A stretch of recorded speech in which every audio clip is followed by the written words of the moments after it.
Ladies and gentlemen, welcome to the World Championship Series America Round of 16. Brought to you live from the ESL Studio 1 here in Cologne, Germany. Back joined by Todd. We're now going to go into Group B. Let's just do a little quick recap on Group A. In the end, I think we got the result that everyone expected, but maybe not the way we expected it to happen. Yeah, I was topping the group. He showed very strong form, and that was pretty impressive by him. Hyun able to make it as second. I was a little bit worried, I have to say, when I knew that Hyun had to face Hart and then Puck, two players against whom I thought he might have a hard time. He really delivered in the series, and he was convincing again. Yeah, I mean, in his interview at the end there, he said that he was, Puck played well, but he also played very badly. That's how he felt about it in the first game. But he obviously switched things up a little bit in the second set of the games. But it seemed almost from the moment he played Hart, really, that it was back to the kind of Hyun form we expect from him. Yeah, the thing with Hyun is, he's used of traveling to tournaments like this, and a lot of the time, I would say 99% of the time, he's going to play very, very well. But sometimes that 1% shows up at the wrong time, and I think it was today in his first match against Puck, whom I think we shouldn't take anything away from. He was definitely the one playing very well and causing mistakes out of his opponent. Yeah, I mean, I said at the end of the segment he should be very proud of his achievements, even though he's finished third and not gone through. But it's still a terrific. When you've just been eliminated, that's the last thing you want to hear. I know, it's the last thing you want to hear. I bet he hates your guts. He probably does. I actually said that to you once when you'd lost, and you were like, "Go away." You did. No, you remember? I was trying to console you, and you're like, I don't want to know. Yeah, man. Because you're in such a zone, right? When you're playing, you don't want people to tell you they feel sorry for you, or they're upset, or you played well. You don't want to hear it, because as far as you're concerned as a player at that point, it's bad. Everything is bad because you didn't win. Yeah, that's why I avoid saying anything to players who just... Actually, it's funny because I was upstairs, food just arrived, and Puck was going upstairs. And I saw him and he made a sad face, and I didn't want to say like tough games or anything, so I just said, "There's food," and he just smiled. I actually didn't want to go near him, but he actually came over and said, "I tried, man, I tried." Yeah. And I was like, I feel for him, I really do. But I still think he should be very proud. We're going to move on to Group B now, having had Group A this evening already. Group B features 4 brand new players and a real mixture of players. We're going to show you those 4 players right now. Alicia, Huck, the Canadian, a Revival, and of course Neeb. It's a very interesting group for a number of reasons. We have a man in this group who has won 3 major titles in his time, but it's been a long time since Huck has claimed a big title. We've got Revival, a great 2013 by his standards, won an Intel Extreme Masters, of course, last year, and also finished second in WCS America Season 1. Alicia, who I wouldn't say he had a great last year, but Asus ROG, he was 3rd, 4th, and that was a pretty decent result. He's also finished in round of 16 at the start of this year in the Aces tournament as well. Is he the oldest player in this He's not quite the oldest player. He's one of the oldest players, yeah. I mean, the funniest thing is the average age of all of the players in this tournament are much higher than any other region. But this is the youngest group. And the reason it's the youngest group is because of Neeb alone. He is 16 years of age and has not played in an offline tournament before, and now has to fly all the way to Cologne. I have a great story about him as well. He actually is accompanied by his mum. She's here? She's here.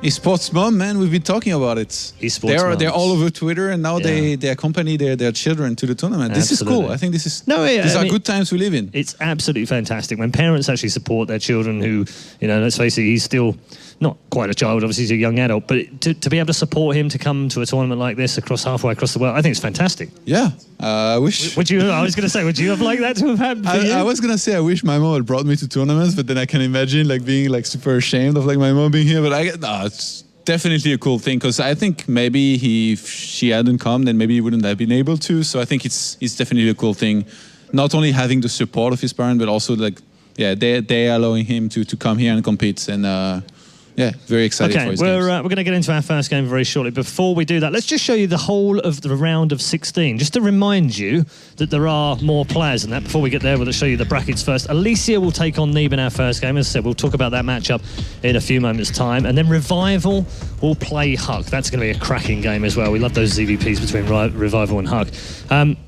As I said, we'll talk about the opening match. First of all, I did want to show you the 16 players that have qualified through. As you can see, in Group A, we've had Hyun and Oz qualify from that group, a difficult group. Group B now we'll go through that right now. Alicia, Huck, Revival and Neeb. And don't forget, tomorrow we'll have Group C and D. Group C is Arthur, Max Zed, Tasia, who Kyun doesn't want to play, and Tudmi. And in Group D, D for death, I think, Polt, Crank, Bomber, and Zigua. It's an astonishing Group D. I can't even wait for that one. Maybe the rise of China tomorrow. By the way, it's said China Shigua. rising. Yeah, well, Not Zigua. No. I do it the other way because the Chinese told me it was a z sound. No, it's Yeah, Shigua. they told me it was a z. Really? Yeah. I think they were making fun of you and your accent. Maybe they were trolling me. Maybe they. I lived in China for some time. I know you did. I'm pretty sure this is Shigua. Okay, all right. Well, they may have been trolling me and having some fun because they wanted to know what the hedgehog was in the foyer. And it's for cleaning your feet. I don't know where we're going with this, so I'm going to stop immediately.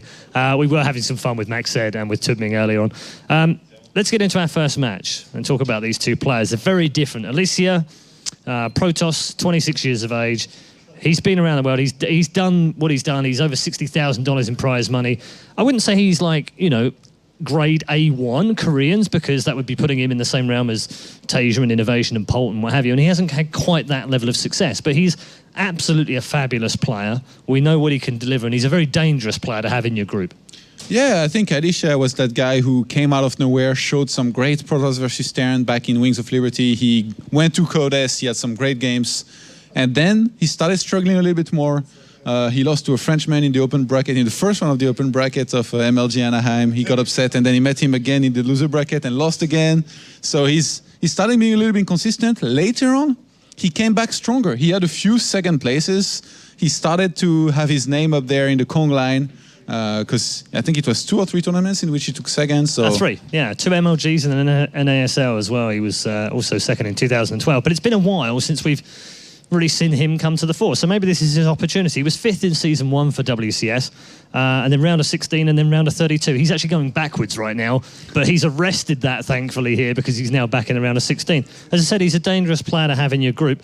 Neeb, on the other hand, it's a terrific story. I mean, he was in Group G. He's played in WCS before. He's reached the round of 32 before, but never gone to the round of 16. It's the first time he's managed to do it. His group in the round of 32 was this: Minigun, Polt, and Illusion.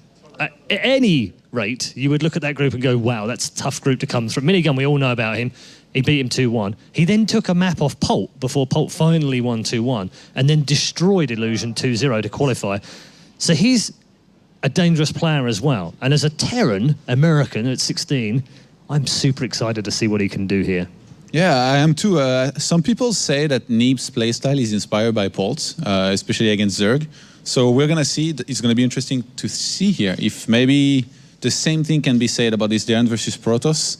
And going up against Alicia, I feel like he's definitely going to be a huge underdog, but Alicia is no stranger to being upset by foreigners. So yeah, we're going to have to keep that in mind. The downside is Neeb shares something with Puck. I don't know what it is about the Americans playing Zergs, but they love playing Zergs. Neeb's record TVZ is 69% right now, which is extraordinary.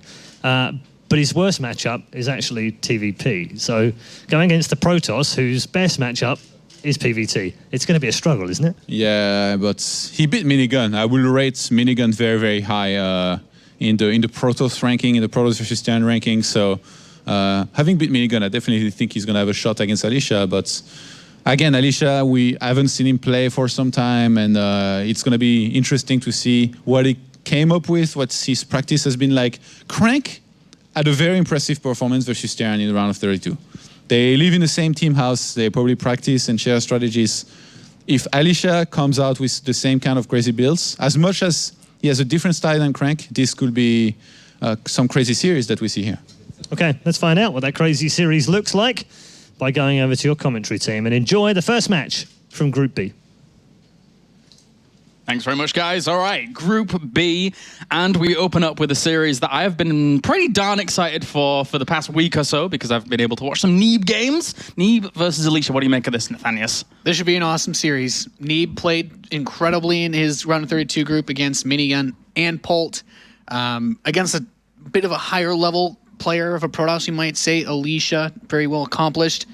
It's going to be tough, but Neeb 16 coming out here. There's so much of I guess a bit of a story around this kid coming out, and even his mother coming with him, just trying to keep his spirits up. It's a scary thing traveling across the world to play video games, but he is here and he's in the round of 16. This is a huge match for him. Yeah, it is. It's arguably the biggest match of his career right now. So it's certainly a big step up for our young Terran player, Neeb. And he goes up against a player of all who's 10 years older than him, Alicia, who has been around for the longest of times. Remember back in like old GSLs, etc. He had that run where he got all those second places, as Todd mentioned.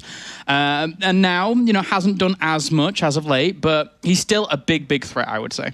Yeah, I mean, when I think of Alicia, I can't help but think about his game versus MKP at an MLG. I was sitting in front row and I saw the magnificent play he'd made once with the Dark Templar to block the orbital command from landing. Yeah. Alicia's had a lot of history. He's been in the StarCraft 2 higher echelons for quite a while. And we're seeing the players, of course, now go into their map vetoes for this Terran versus Protoss. And this matchup, I really don't have any other words for it, but I'm just excited for it. Yeah, so am I. I mean, what I saw from Neeb in the round of 32 was a player that adapts really well and really quickly. He's a young guy. His mind is always going to be fresh. He's going to be learning things really fast. That's just inherent to people that are younger than older people. And Neeb incorporating Widow Mines into his style, for example, against Protoss players, is something that really struck home. And I loved watching his mid-game play against Protoss. It was fantastically aggressive.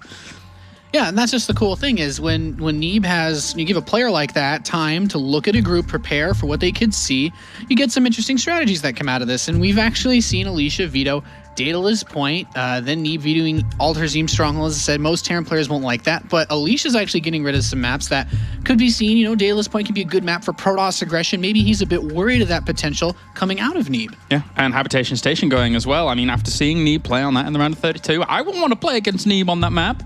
He looked really on point there. So we're going to start things off with Heavy Rain into Yonsu, and then finally Frost. I wasn't actually expecting the map order to come out like that. Having Yonsu and Heavy Rain before Frost is something that I was not anticipating.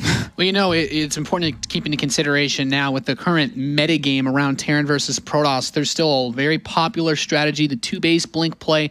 Very good on Heavy Rain, also very good on Yonsu. Neeb's going to have to keep his eyes open. If he wants to get aggressive himself, these maps I think are pretty good for the macro-based game for both races. And then, of course, Frost, probably everybody's favorite map to wind out a series if it gets to a 1-1. I think this is certainly a matchup that could go the distance, but it really comes down to how aggressive does Neeb want to be. We can see Alicia here. He's a very strong player, strong in all of his matchups. He's taken a lot of high finishes in Premier tournaments, but he doesn't have, well, it's a big victory that he's looking for here. Exactly. Alicia's been looking for that for a long time. He's been around for absolutely forever. But where is that big tournament victory? That's what we are all currently asking ourselves. And then on the other side of things, we have our youngster, Mr. Neeb, here, who this is his biggest position in StarCraft 2 completely.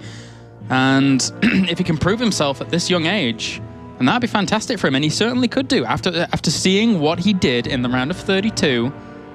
And he mentioned in an interview as well that one of the players that he did watch a lot and did draw inspiration from was Bjorn, who he loved to watch the aggressive nature of him. So we'll see what he's going to bring to the table here.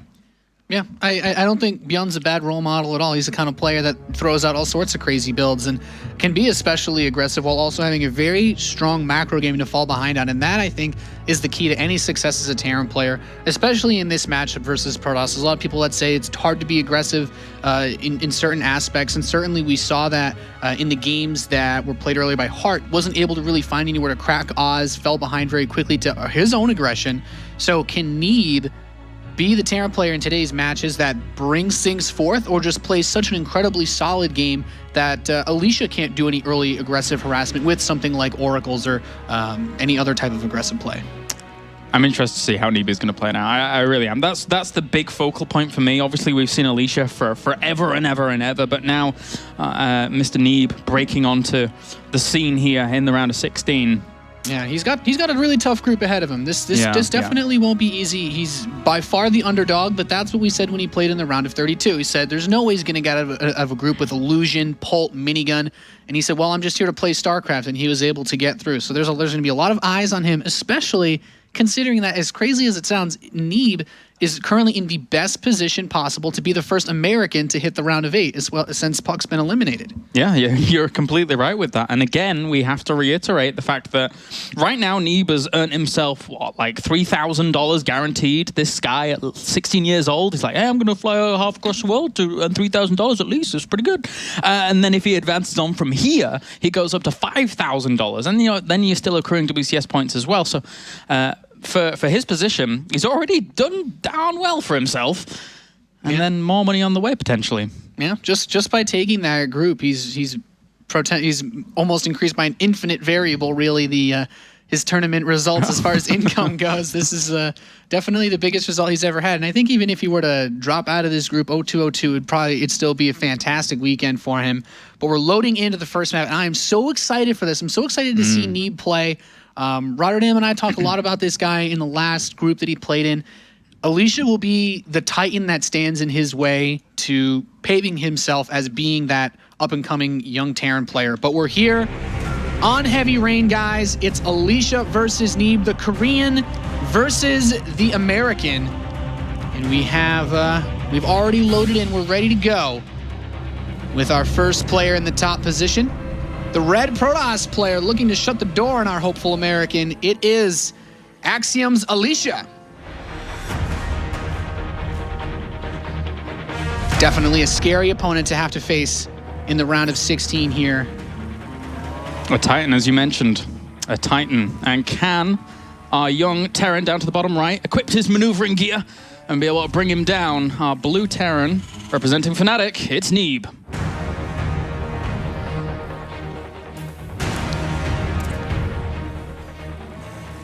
It's crazy to think what these players have to do to prepare for these matches sometimes with the travel, everything involved. It's really the first rodeo here for Neeb as far as all of that goes. And it's not just about the game as much. You know, you have to be able to overcome things like jet lag. Are you comfortable with traveling his first time probably in Germany ever? And well, we're seeing pretty standard with the barracks opening, but a 12 supply gateway from Alicia with a 12 supply gas could be looking to bring a very aggressive start to this best of 3 with a potential Mothership Core Zealot Stalker rush. Yeah, certainly could do. And at the same time, just banking that extra gas. If we saw like a second quick gas going down as well, this opens up room for things like Stargates, etc. So there are still a lot of options here for Alicia. But one thing's for sure is that Alicia is probably looking at Neeb. Let's just think about the caliber of these players for a second. Alicia is a guy that's been around forever. He is a very, very strong Korean Protoss. But at the same time, he might be looking at Neeb and being like, well, I don't really know too much about this guy. Who is this guy? And might undervalue the level of play that he can bring. Obviously, he will have studied him, no doubt about that. But he may just see him as a stepping stone. Yeah, that's true. And those types of underestimations of your opponent's skill can really put you behind.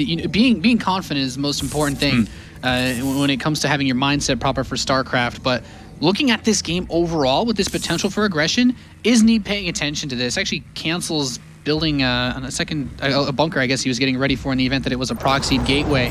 But what I'm really curious is, as this Reaper comes out, how prepared will he be for this? And what exactly kind of attack will it be from Alicia? He hasn't actually built a Zealot. He's just going to get the Stalker and the Mothership Core. So it won't be quite as powerful of a punch if you wanted to be bringing a type of early attack. But Neeb still has his SCV here, so he should see the Stalker leave. And seeing the way that it's been set up, if he says, okay, you didn't come down and immediately place a Nexus, that means that you either built a Zealot and you're a little bit behind, or since I saw you not building one, you have to be just cranking out some of these units a little bit more quickly. And now the Reaper can come in, do a little bit of poking. There's the Stalker, but Neeb has his reactor about to complete. He shouldn't have trouble getting Marines out. His SCV sees the Mothership Core coming across the map towards him. There was just straight Chrono Boosts into all of these production facilities for Alicia to get this out as quickly as possible. Even just as it hit 25, straight into that gateway. So very well timed out here for Alicia as he tries to push across. But as you said, Neeb should be okay. Neeb should be okay about this. It can be all too easy, to like lose a little bit against this kind of poke count. But it's only the Mothership Core for now, so it doesn't really matter too much. Yeah. Now the first couple Marines are out. He does only have 2, so he can't fight the Mothership Core head on. He might lose an SCV or 2, might have to spend some resources repairing. Alicia gets to see that Neeb is going straight for 3 barracks. It's a very standard, normal setup that a lot of Terran players have been doing recently, moving away from old school 2 Raxes, which was kind of popular for most of 2013. Now he's got 4 Marines. Mothership Core can't do much, and the Reaper is being very active, making sure that nothing else comes across the map. And seeing that this early with the Mothership Core, I don't see what's really stopping Alicia, aside from trying to catch this Reaper, you know, to go in for the Robo, and then maybe even 2 Forges behind this. I mean, you are normally feeling pretty comfortable as a Protoss with the Nexus defense at your natural against an opponent with 3 barracks play. Alicia could do that. It's certainly an option, but he would need to get rid of this Reaper first. Yeah, he runs it in. He just wants to know exactly what's going on. And, you know, he sees this robotics facility. That's something that when you scout on a map like Heavy Rain, it makes you feel very comfortable versus a Protoss. It's not a Twilight Council. You don't have to deal with what is, you know, arguably the strongest build, especially on this map. Blink play can be so hard to deal with. So he knows you're going to play at least a little bit defensively, and he doesn't get to see these 2 gases, but we as observers seeing this know that this means Alicia is going to invest a little bit more into that tech, those gas-heavy units, so an attack coming soon isn't really a realistic possibility for the Protoss player. And just sending out observers where he can. Hasn't really opted to do anything else other than just this Robo, and there's that Robo Bay really, really fast compared to what we would normally see. So no Forge has been thrown down. It's not as much of a longevity play from him just yet. So he could try and hit with Colossi. That's another option that is available to him. Yeah, it's not a bad play. If he studied Neeb's games, he knows that Neeb made a lot of Widow Mines versus Minigun, and if Neeb blindly plays very standard, he could actually put himself behind by not having as many Vikings. These 3 Stalkers are poised here quite well to catch this spot, but he actually kills 1. He's only killed a few Marines. The Stalkers they're pretty expensive units to lose, so it's not bad that he's gotten that poke, and he'd like to force the Photon Overcharge. I'm not 100% sure that he can, and he will. Almost getting that second Stalker, so not too bad from Neeb, but these Stalkers are still going to chase. If he can kill another one, I don't think he should get away with all of these units, but if he can kill another Stalker, that'd be a pretty big win for him. Yeah, he needs to pull those weak ones back as best he can do, and does actually save the majority, but another Stalker's nice. Yeah.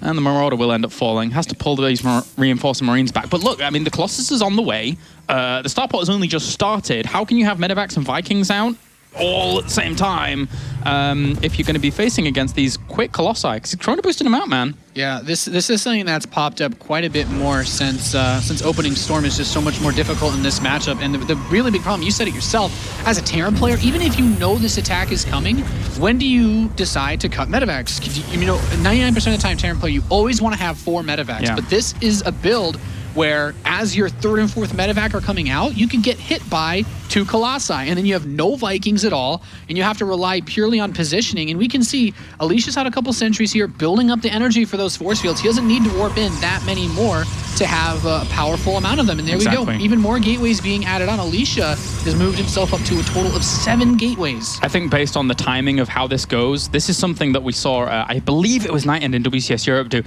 like a 3 Colossus timing with Thermal Lance as it finishes, because you start the first Colossus before Thermal Lance quite a while before.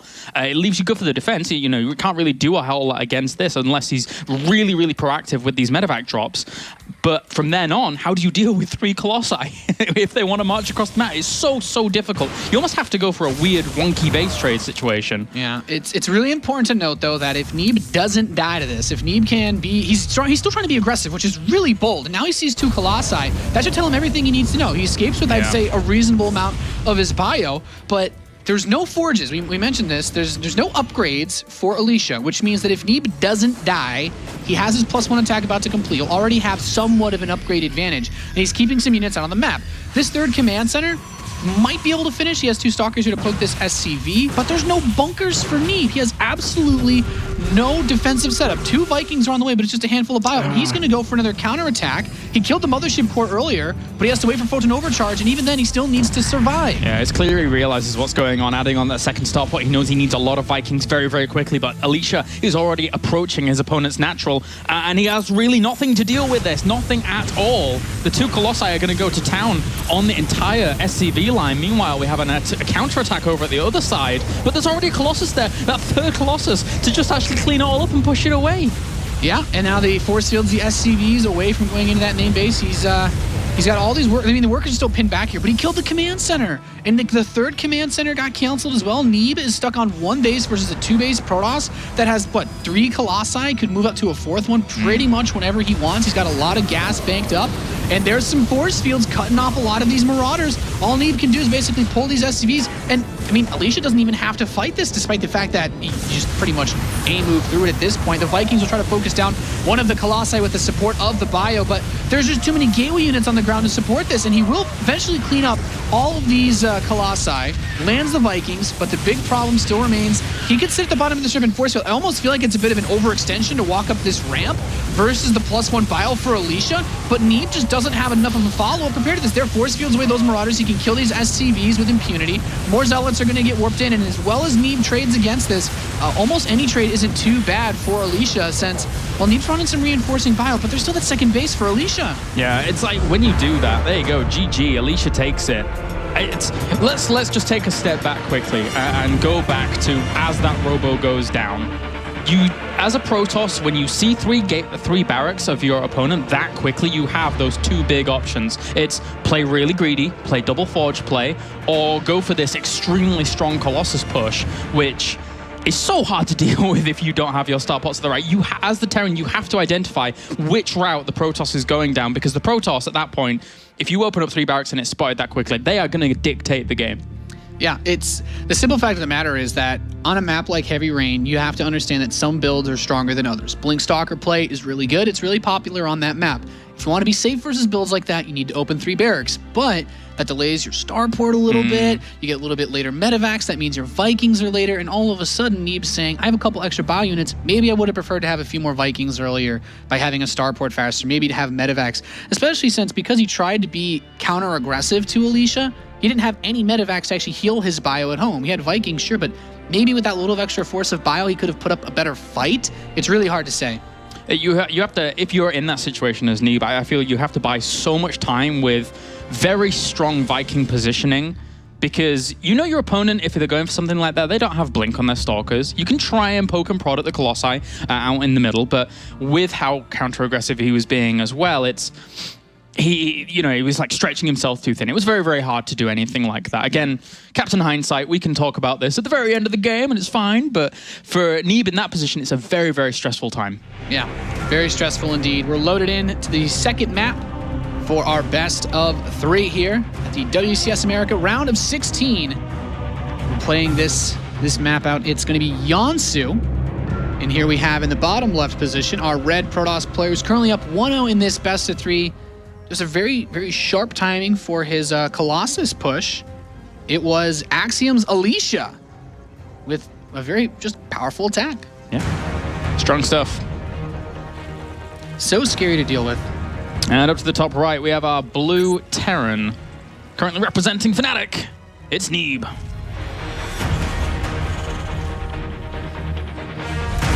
You know, one of the really tricky things about that read that you have to make, you saw the robotics facility, but imagine the Reaper doesn't get killed by the Stalker and he gets a secondary scout maybe a minute later, and he says, you still have a robo facility.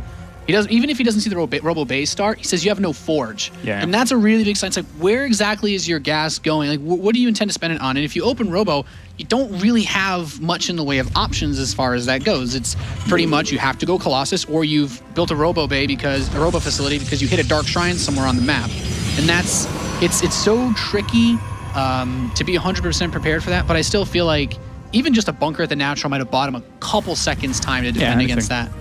And the scary thing is now on map number 2, with being Yonsu, is that what Alicia's going to do is, with this SCV scout that is actually moving out for Neeb, is Alicia is going to make this look identical. He's going to make this game look exactly the same, I feel, from the very beginning. And then that leaves Neeb in the dark. He's like, well, I've just seen this in game number 1. What am I supposed to do? He has so many options. He has the option to go to Blink Play if he wants to. He has the option to go to the Robo and then Robo Bay if he wants to. And then he has the option to even go double Forge if he ends up spotting everything that he needs to. So it's a scary position for a Terran to be in here against Alicia, who's going to make it look as standard can be.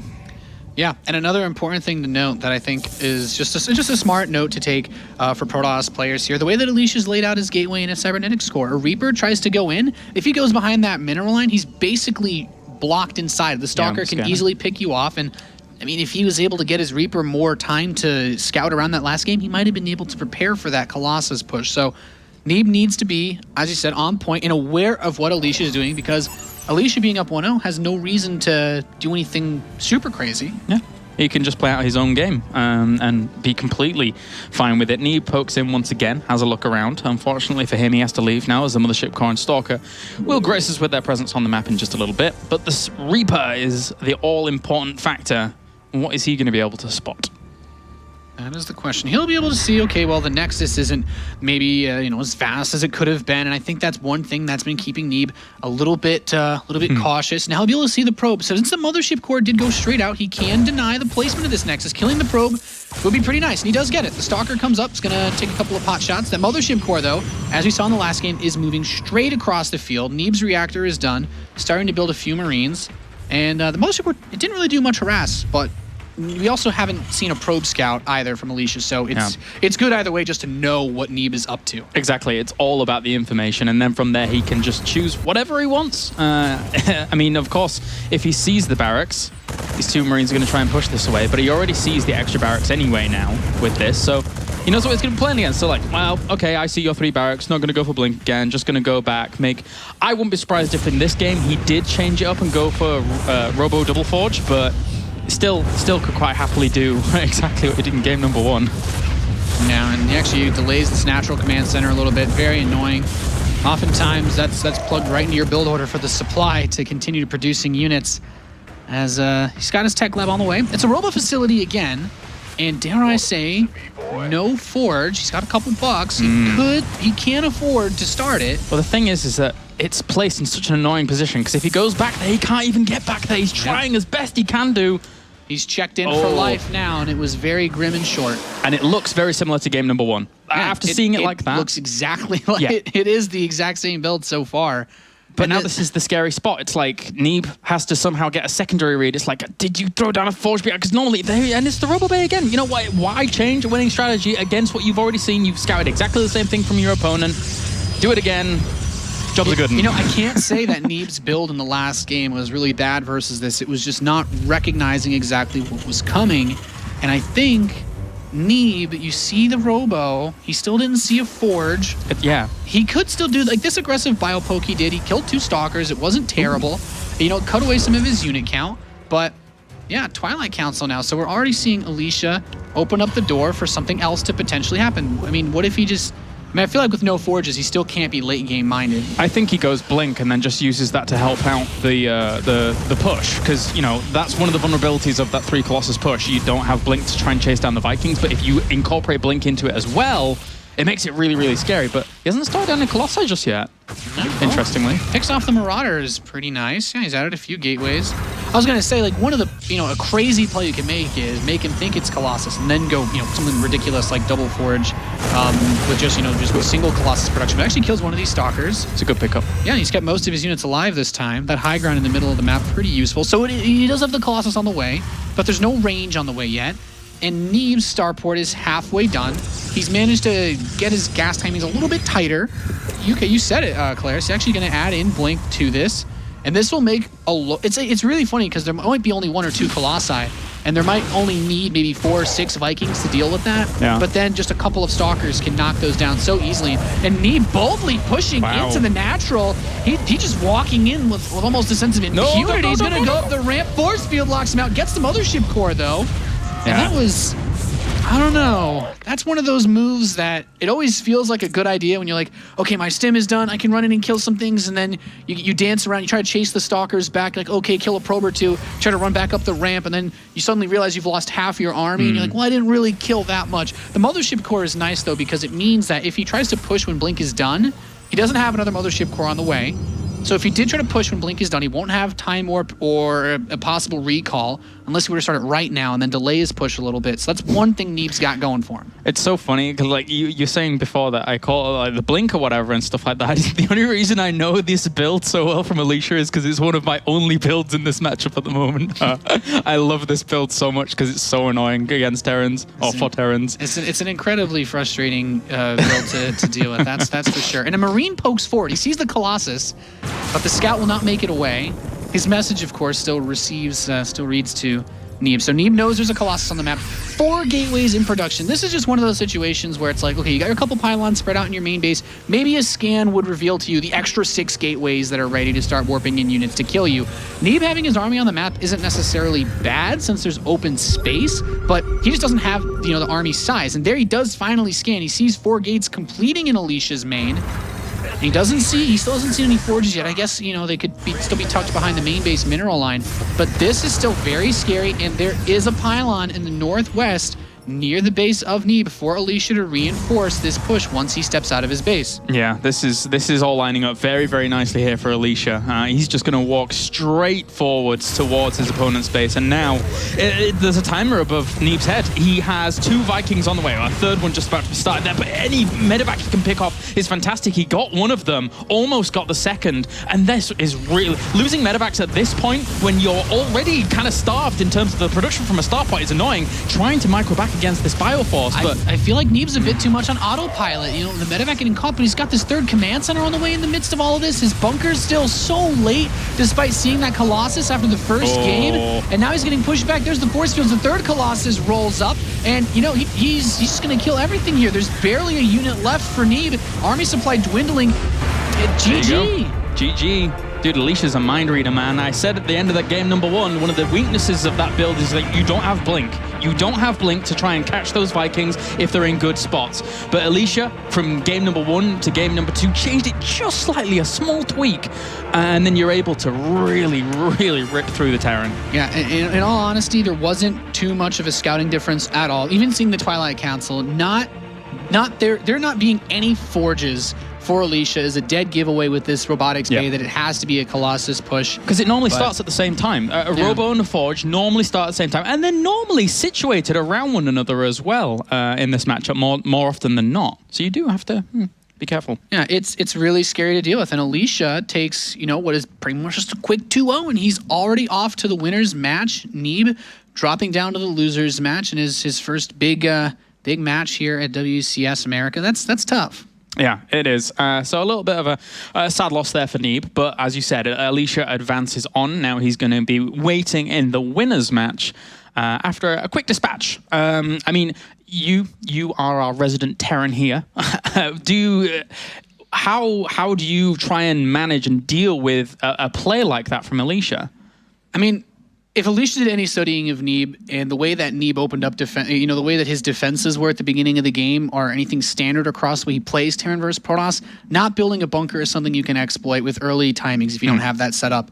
But also just Neeb's, he kind of seemed a bit stubborn in terms of, I don't want to open with a bunker. I saw your first Colossus. I do not want to immediately start, you know, 2 or 3 bunkers. He had them halfway, but that was already when he's at the tower and he sees 2 Colossi, and then he decides to get defensive.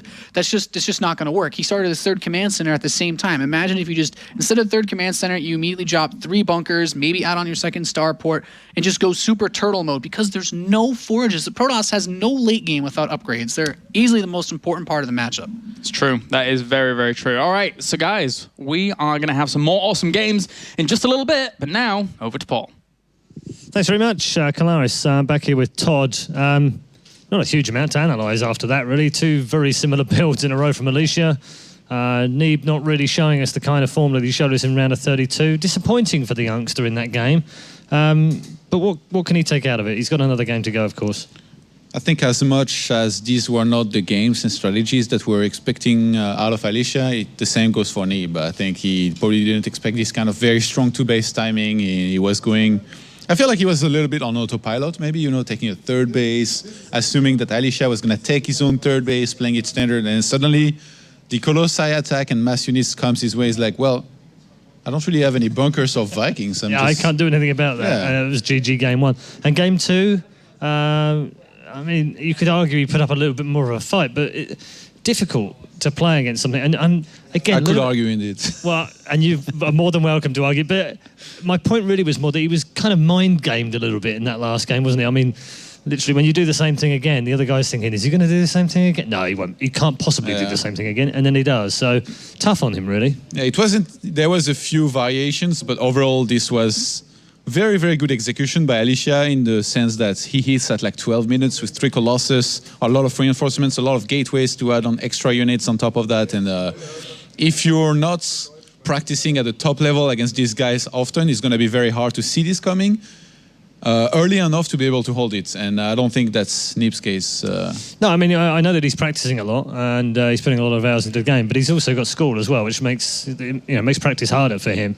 But I would hope that we can see a little bit more of him in his second game, because I don't feel like we saw the best of what he's capable of there. I think also the fact that his TVP might be his worst matchup really showed here, and I don't know. I would have really liked to see him against Zerg, so maybe we could have that happen if Huck wins here. So I guess fingers crossed. He needs North American favour from his North American buddy, doesn't he, right now? The two players are just setting up right now as well for our second game in Group B, which means we'll take a quick break, and when we come back, our second game of this Group B will take place. We've already had Group A a little bit earlier on. If you weren't with us, make sure you check out the VODs, of course, and keep your tweets coming via the social media channels using the hashtag #WCS. We'll see you in a few for Group B Game 2.